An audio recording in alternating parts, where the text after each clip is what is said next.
이번 한 주 동안은 참 시장 상황도 어지럽고 여러 가지 소식들, 복합적인 이야기들이 참 다각도로 전해졌던 그런 시간이 아니었나 생각이 듭니다. 미국에서는 지금 암호화폐 규제를 둘러싼 여러 가지 이슈들이 나오고 있습니다. 트럼프가 워낙 적극적으로 친암호화폐 정책 전환을 선언을 하고 있고 또 적극적으로 지지 의사를 밝히다 보니까 그동안 업계를 억눌러 왔었던 바이든 행정부에서도 살짝 이렇게 눈치를 보면서 업계의 친화적인 스탠스를 정치적으로 보일까 말까 약간 보이는 것 같기도 하고 이 새끼들 딴 생각 있는 것 같기도 하고 이런 약간 생각을 갖게 만드는데 어쨌든 기존보다는 조금 전환된 스탠스를 보여주고 있습니다. 이번에는 미국 암호화폐 원탁 회의라는 이름으로 7월 10일에 워싱턴 윌러드 호텔에서 개최가 됐는데 이게 참 주체가 애매합니다. 민주당이 개최를 한 것도 아니고 그렇다고 바이든 행정부가 주최를 한 거라고 보기에도 애매한데 어쨌든 민주당 의원들을 껴서 바이든의 수석 고문 아니타 더니 개인 자격으로 참석을 하는 그런 모양새를 갖춘 회의였습니다. 여기에 업계 관계자들 여럿을 불렀는데 크리스틴 스미스 블록체인 협회 CEO, 폴 그레왈 코인베이스 CLO, 브래드 갈링하우스 리플 CEO, 데넬 딕슨 스텔라 재단 CEO, 여기에 마크 큐반 등등이 참석을 했습니다. 개인적으로 가장 반가웠던 거는 리플 CEO가 이런 자리에 나름의 의미부여가 가능한 자리에 이름을 올렸다라는 거고 약간 조금 이건 뭐지 했던 거는 스텔라 재단 CEO가 이름을 올렸다라는 겁니다. 이게 또 디파이, 리플 형제 코인들이잖아요. 그래서 뭐지? 역시 디파이 혁신과 관련해서 이 전통 금융이 가장 머리 아파하고 있는 가장 궁금하고 기대되는 혁신 포인트 이 디파이 혁신과 관련해서 상징적인 일들을 하고 있는 게 지금 리플과 스텔라인데 딱 어떻게 둘이 이름을 올렸습니다. 일단 바이든 캠프에서는 트럼프의 정책 행보를 굉장히 크게 인식을 할 수밖에 없는 상황이고 그래서 뒤늦게 가상자산 정책 지원을 위해서 업계 인사들과 만남을 지속하고 있다라고 합니다. 이번 미국 암호화폐 원탁회의 라운드 테이블에서는 아나타 던 1시간 넘는 시간 동안 회의장에 있던 업계 관계자들과 대화하고 질문했다라고 폴 그레왈 코인베이스의 CLO가 이야기를 합니다.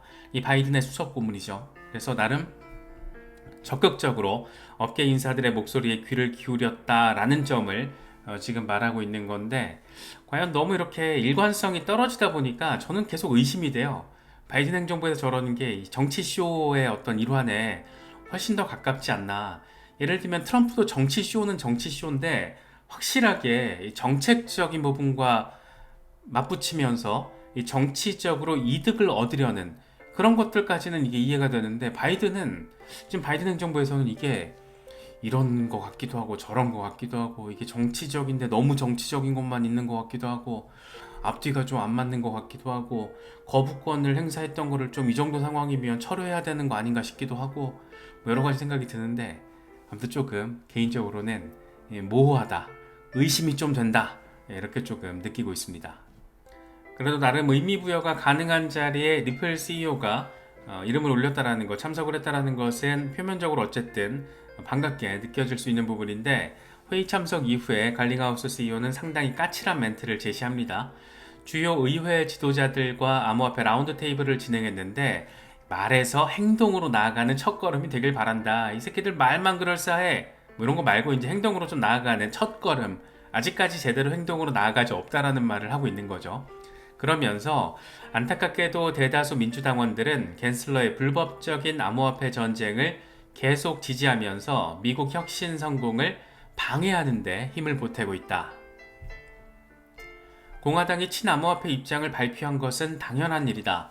갠슬러는 이 시대의 러다이트, 기술 반대주의자가 될 것이다. 말은 쉽지만 행동은 어렵다. 현명한 선택이 필요하다. 유권자들이여 제대로 판단을 해야 할지어다. 이런 얘기를 지금 하고 있는 거죠. 공화당이 지금 친암호화폐 정책을 발표한 거 이거 다 민주당 덕분이라는 거죠. 민주당이 워낙 그지같이 뻘짓을 너무 우악스럽게 하니까 이게 뭔가 적당했어야 되는 건데 선을 넘었었죠. 죄다 뭐 사기꾼 취급하고 이런 식으로 가다 보니까 거기다가 해외에서는 굉장히 인정받는 더더군다나 세력급 자본들이 움직이면서 비트코인 현물 ETF까지 월가로 안착하게 된 상황. 이런 상황에서는 결과적으로는 바이든 행정부의 정책 방향이 완전히 잘못됐었다라는 게 이미 입증이 되지 않았나 싶습니다. 그런 걸 공화당이 아주 적극적으로 지금 활용을 하고 있는 거고, 이 사업적 비즈니스 관점의 잔머리의 대가 중에 한 명이잖아요, 트럼프가. 어쨌든 호불호를 떠나서 그런 사업적인 관점, 촉과 관련해서 제대로 활용을 하고 있는 거죠. 그래서 브래드 갈링하우스 CEO 사실 바이든 행정부 들어서 이 규제 이슈와 관련해서 가장 속이 짜증이 났을 그런 양반인데, 이렇게 또 뒤끝이 강렬하다라는 점도 함께 내비치는 그런 모습도 보였습니다. 어쨌든 의회 그리고 행정부의 상징성이 굉장히 강한 인물, 업계에 나름 방귀 좀 낀다라는 인물들, 이렇게 라운드 테이블을 가졌었는데, 리플 CEO가 참석을 하면서 리플 진영 커뮤니티에서는 나름의 상징성에 대한 의미를 부여하고 있는 모습입니다. 이게 사실 무조건 좋다라기보다 개인적으로는 두 가지로 좀 나눠서 볼 수 있지 않나 생각이 듭니다. 먼저 SEC 규제 상징과 관련해서 리플 CEO가 참석을 했다라는 거, 단순한 상징성 차원으로 바라볼 수 있다는 거죠. 바이든 행정부 들어서 SEC의 규제와 관련한 가장 상징성이 큰 업계, 관계자, 리플 CEO 빼놓기 어렵죠. 그런 측면에서도 바라볼 수 있고, 또 한 가지는 소송이 긍정적으로 마무리되는 그런 시그널을 보여주는 게 아닌가. 행정부, 그러니까 SEC가 포함된 바이든 행정부와의 나름의 일종 화해 시그널이 아닌가. 사실 1번이 그냥 표면적으로 드라이하게 바라봤을 때 해석 가능한 수준이고, 2번이 약간 XRP 진영에서 리플 홀더의 관점에서 희망 회로와 기대를 조금 깔아서 바라볼 수 있는 관점이겠죠. 그래서 어쨌든 바이든 행정부가 작정하고 정치적으로 활용하기 위해서 마련한 업계 관계자와의 라운드 테이블 미팅에서 리플 CEO가 참석을 한 것은 나쁘게 바라볼 건 없을 것 같아요. 이렇게 이쪽이 됐든 이쪽이 됐든 긍정적으로 해석할 여지가 있다. 이 정도로는 충분히 바라볼 수 있을 것 같습니다. 이번 주에 리플과 관련한 여러 가지 소식들 가운데 리플의 어떤 블록체인 기술 기업으로서의 펀더멘털 측면에서 바라봤을 때는 가장 반가웠던 소식이 아닌가 개인적으로는 생각이 됩니다. 이 CNBC가 선정한 2024 올해 탑 250개 핀테크 기업들이 선정이 됐는데, 여기에서 리플이 2년 연속 이름을 올렸습니다. 각 분야에서 뉴스 가치가 있는 뛰어난 회사들을 우리가 직접 선정을 했다. 기술 발전, 글로벌 시장 확대 등에 힘입어서 기업들은 금융 서비스의 미래를 형성하고 있다. 이렇게 250개 핀테크 기업을 선정하면서 나름 CNBC가 밝힌 그런 내용들입니다.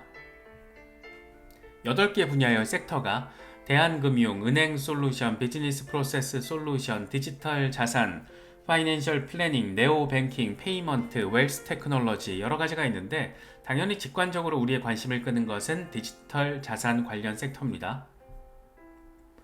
15개 기업이 선정이 됐는데, 여기에서도 에디터의 선택, 에디터스 픽, 한 개가 또 추가로 의미 있는 상징성을 가지고 선정이 되는데, 코인베이스가 이름을 올렸습니다. 특히 코인베이스 그리고 리플, 오픈시 이렇게 3개 기업은 지난해에 이어서 올해까지 2년 연속 선정되는 나름의 영예를 안았다라고도 평가할 수 있을 것 같습니다. 이 코인베이스를 에디터스 픽으로 선정한 이 평에 대해서도 우리가 한 번쯤 생각해 보면 좋을 것 같아요. 이 100개 이상 국가에서 운영 중인 이 회사는 SEC와의 법적 분쟁 속에서도 국제적인 확장 횡보를 지속하고 있다. 유럽연합 규제 시행에 앞서서 주요 허브로서 아일랜드를 선정하기도 한 곳이다. 라고 나름 엄청 일을 빡세게 하고 있는 곳이라는 점을 강조를 하고 있습니다. 특히 미국 내적으로 보더라도 미국에서 가장 규모가 큰 암호화폐 거래소이면서 비트코인 현물 ETF 출시 이후에 가장 기술적으로 백업을 하는 과정에 있어서 가장 재미를 보고 있는 커스터디 역할로서 가장 재미를 보고 있는 곳이 또 코인베이스이기도 하죠. 여기에 만약에 리플이 선정이 됐으면 정말 더 재밌었을 텐데, 어쨌든 그래도 리플은 2년 연속 선정된 3개 기업 가운데 한 명으로 이름을 올리는 나름의 상당히 의미부여가 가능한 그런 승점을 올렸다라고 평가할 수 있는 상황입니다. 이번에 CME 그룹에서도 재밌는 결정을 했더라고요. XRP와 ICP, 인터넷 컴퓨터 프로토콜 이 두 개 종목에 대해서 기준 환율과 실시간 지수를 출시하겠다라는 거예요. 7월 29일부터 CF 벤치마크에서 매일 발표를 한다라고 합니다.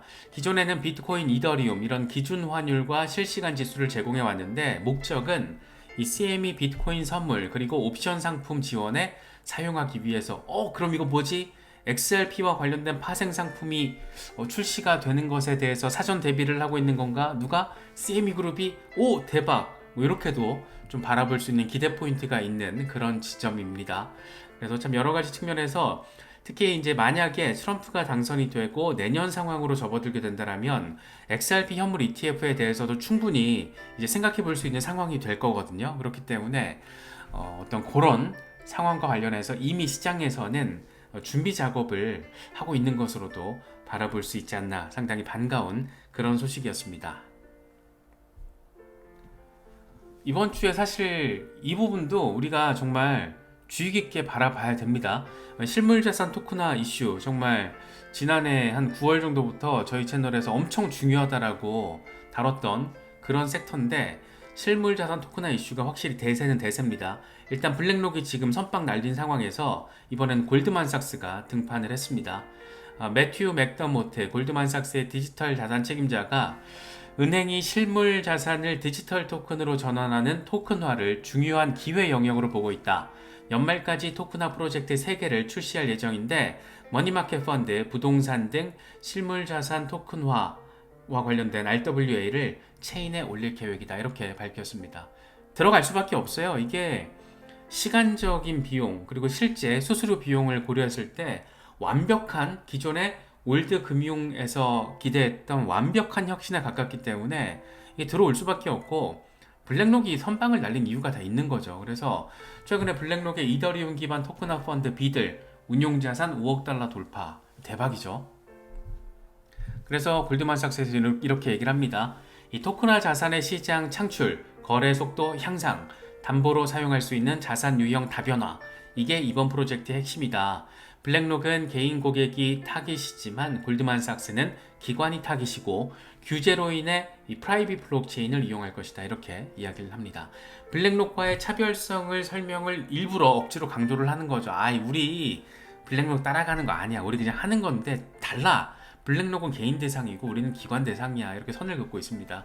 블랙록이 뭐 개인 대상이라고 이야기를 하지만 이거 기관 대상으로 금방 확장될 거죠. 되겠죠. 그렇기 때문에 사실 얘네들은 그냥 속내는 뻔한 거예요. 돈 벌어 처먹겠다. 속내는 뻔한 거고 블록체인 기술 혁신과 관련해서 워낙 이익을 얻을 어떤 노다지라는 게 보이니까 이 골드만삭스도 이렇게 훅 하고 스리슬쩍 숟가락 젓가락 다 올리면서 들어오고 있는 그런 모습 아주 재밌게 느껴지는 상황. 그런데 실물자산 토큰화 이슈와 관련해서는 리플 역시 빡세게 돈 때려박으면서 준비하고 있다 라는 점이 이제 우리가 눈여겨서 바라봐야 될 핵심 포인트겠죠. 리플의 전략 투트랙이다라는 거는 몇 번 이렇게 우리가 정리를 해봤는데 중요한 건 커스터디 솔루션에 대해서 리플이 진심으로 달려들고 있다라는 겁니다. 지난해 메타코에 이어서 최근에 스탠다드 커스터디까지 직접 돈 주고 사들였죠. 왜 이렇게 커스터디 솔루션에 집중을 하고 있는 것인가? 그럴 만한 이유가 있습니다. 실물자산 토큰화, 디지털 자산 보관 이런 고급 인프라 솔루션을 구축을 해야 되는데 이거를 처음부터 제로 베이스로 구축을 할 바에야 관련 기업들을 사들여서 계열사로 지금 만들어 버리고 있는 거죠. 그래서 기존 상품은 강화시키고 국경 간 결제 송금 그리고 새로운 시장 기회를 확장한다. 뭐를? 커스터디. 그래서 규제 준수 강화는 이제 뭐 뻔하잖아요. 소송과 관련해서 워낙 규제 이슈에 뒤어서 전략적인 포석이 될 거고 규제 이슈를 이미 해결한 기업들을 사들인 거니까. 그리고 블록체인 기반 자산관리 솔루션의 우위, 커스터디에 있어서 우위, 블록체인 전문 기업이 커스터디에 있어서 우위를 가지고 있다. 기존의 국경 간 송금과 관련해서는 이미 시장의 평가가 끝났다. 이 두 가지만 놓고 보더라도 상당히 재미있는 포인트. 그런데 CNBC가 바라보기에도 작년에 이어서 올해도 최고 250개 핀테크 기업의 2년 연속 이름을 올린 기업 리플이다. 이런 것만 놓고 보면 리플이 사실 XRP 시세가 짜증나는 거지 리플이 추구하고 있는 혁신이 짜증나는 건 아니잖아요. 그래서 우리가 조금 면밀하게 분리해서 바라봐야 되는데 그렇기 때문에 지금 시세 자체는 엄청 짜증나는 상황이지만 소송만 잘 마무리가 된다라면 의미 있게 시세도 정상화가 될 것이고 리플은 근데 제 갈 길을 너무 잘 가고 있다. 개인적으로는 이런 부분에 조금 의미 부여를 하고 있습니다. XRP 시세와 시세 전망과 관련해서 굉장히 재밌는 분석이 나왔더라고요. 이 더 그레이츠 매칩이라는 양반인데 지금이 거대 폭등 직전이라는 거예요. XRP 월간 차트를 보니까 볼린저 밴드가 지금 타이트하게 좁아졌다라는 겁니다. 볼린저 밴드가 타이트하게 좁아지면 둘 중에 하나입니다.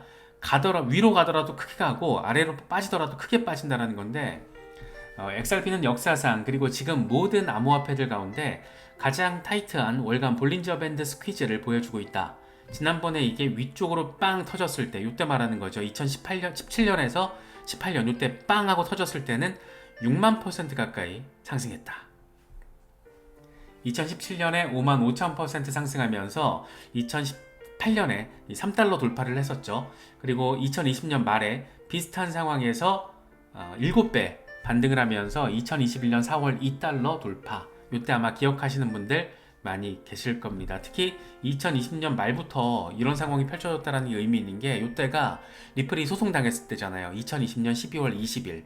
근데 그때부터 볼린저 밴드 좁아지기 시작하더니 2021년 4월에 2달러 찍었을 때 와 그때 리플 쏜다 이런 표현이 기억이 나네요. 리플 쏜다 이런 거 좀 한번 다시 봐야 되는데 뭐 작년 7월에 어설프게 한 1달러 이런 거 말고 1달러 뭐 이런 거 말고 조금 이제 의미 있게 좀 갔으면 좋겠습니다. 한번 좀 지켜보죠. 어쨌든 볼린저 밴드 상황이 볼린저 밴드가 이번에도 옳다라면 간다, 크게 간다 이런 기대감을 느낄 수 있는 그런 차트입니다. 에르만도 판투야라는 사람은 XRP가 20달러를 향하는 강력한 증거 4가지가 있다라고 제시를 합니다. 첫 번째로는 0.4에서 0.5달러 강력한 지지라인을 확보했다. 볼린저 밴드 하단 근접했다. 지금 스퀴즈된 상황 조금 전에 짚어봤던 거 그거 얘기하는 거죠. 그리고 이동평균 가격이 현재 가격보다 높기 때문에 이건 강세. 그리고 과거 통합 이후의 랠리는 상당한 상승 여력을 암시한다. 이렇게 4가지를 제시하면서 의미 있는 반등 가능성을 이야기를 합니다.